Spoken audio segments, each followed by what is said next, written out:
January 20th, 1981. It's 12:15 p.m. in Washington, D.C. Ronald Reagan has just finished taking the oath of office.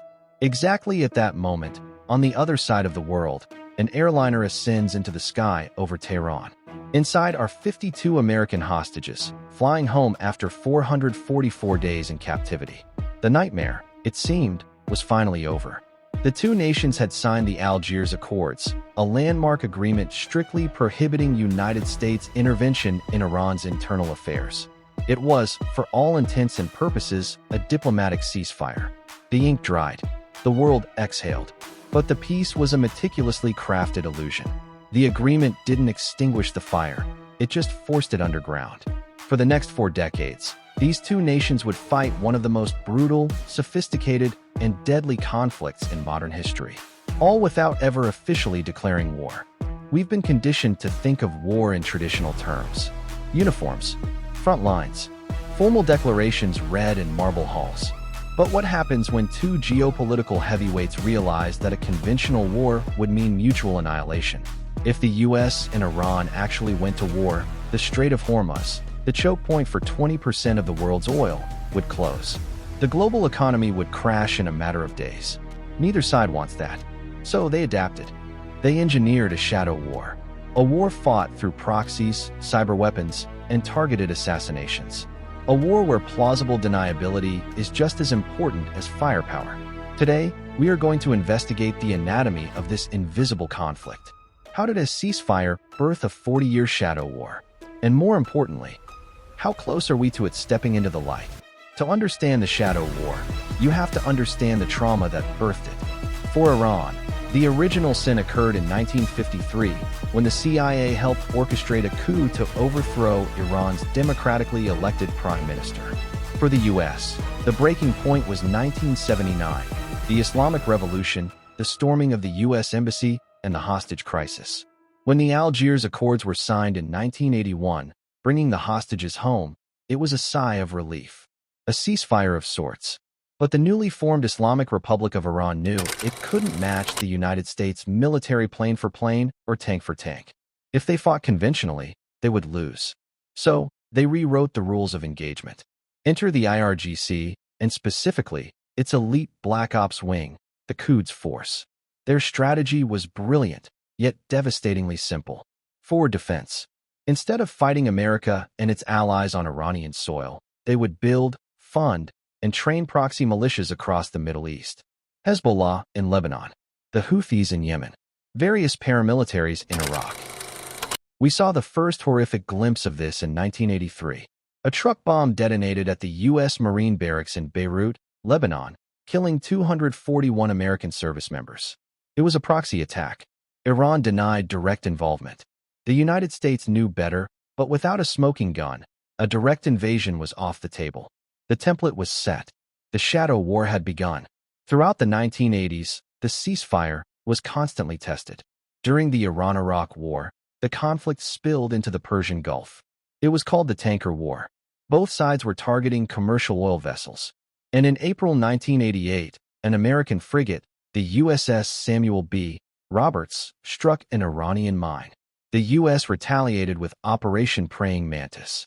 In a single day, American forces destroyed half of Iran's operational navy. It was the largest U.S. naval surface engagement since World War II. It was brutal. It was direct. And it terrified both sides.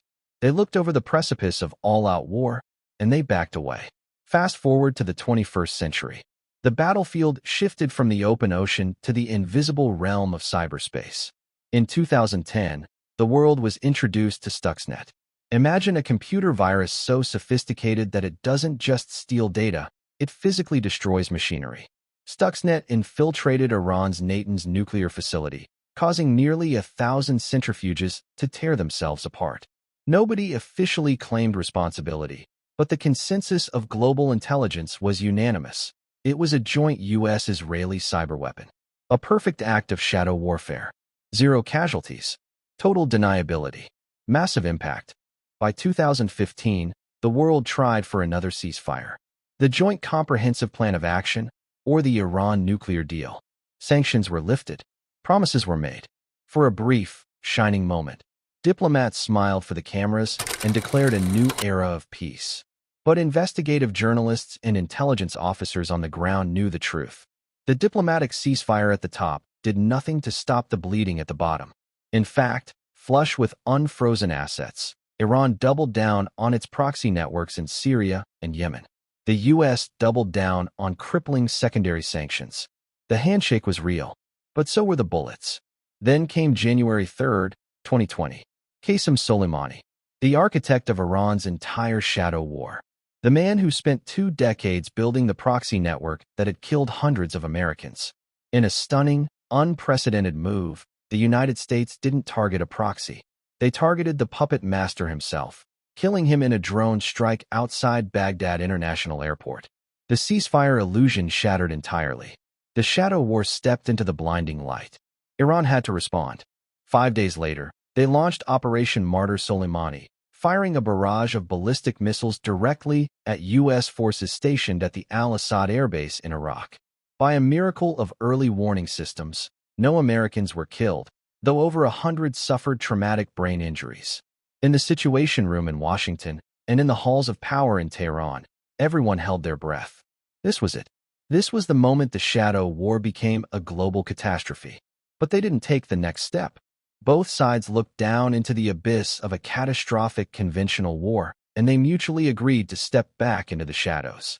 The U.S. absorbed the strike without a kinetic military response. A ceasefire Iran claimed their revenge was a laying down of arms. The unspoken rules of the history of the United States and reestablished. You realize that peace treaties and diplomatic handshakes have merely been costume changes for an ongoing conflict. The war never ended. It just evolved. It moved from the battlefields to the proxy state, from the high seas to the digital ether.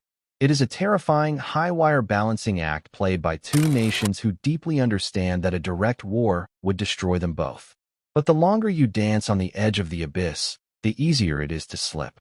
What do you think is the future of this shadow war? Can 2 nations trapped in a 40-year cycle of retaliation ever actually find peace? Or are we just waiting for the day someone goes too far? Let me know your thoughts down in the comments. I read every single one. If this documentary helped you understand the complexities of modern conflict, please hit the like button and subscribe for more investigative deep dives. Until next time, stay curious.